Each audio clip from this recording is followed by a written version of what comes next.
দর্শক, আমি আপনাদেরকে এখন সুন্দর একটা জমিন দেখাবো। এই জমিনে দেখুন, এই যে গাছগুলা, ছোট ছোট গাছ, এইগুলো হচ্ছে আনারসের গাছ। আনারসের গাছের গ্যাপে গ্যাপে আবার অন্য অন্য বড় গাছ আছে। এই গাছের বাগানের ভিতরে আনারসটা লাগিয়েছে। খুব সুন্দর একটি সিস্টেম করছে। এই যে গাছও লাগিয়েছে, আবার আপনার আনারসও লাগিয়েছে। গাছের মানে গাছ উপরে উঠে যাবে আর নিচ দিয়ে আনারস। আপনাদের যদি উঁচু টান জমি থাকে, আপনারা এরকমটা আনারসটা চাষ করতে পারেন। এখন অ্যাভেলেবেল সব জায়গায় আনারস হইতেছে। গাছের বাগানের ভিতরে সুন্দর করে আপনারা এরকম আনারসের চাষটা আপনারা করতে পারেন। এখন এই আনারসটা বাংলাদেশ থেকে বিভিন্ন জায়গা যাচ্ছে, বাংলাদেশের বাহিরে বিভিন্ন রাষ্ট্রে চলে যাচ্ছে। আনারসের খুব চাহিদা আছে বাংলাদেশে এবং বাহিরেও।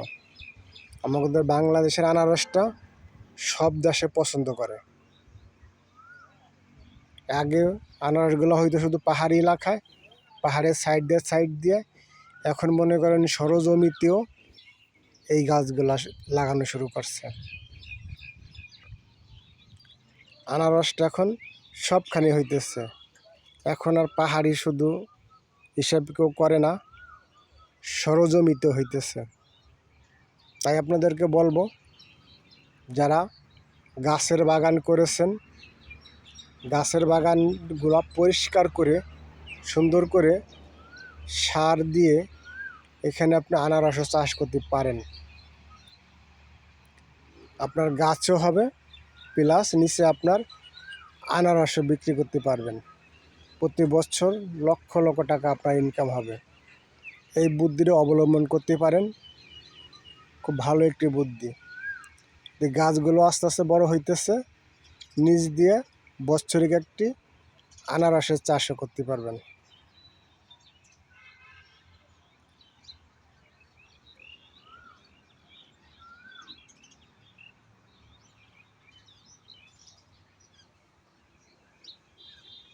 বুদ্ধি থাকলে অনেক কিছুই ফসল করা সম্ভব।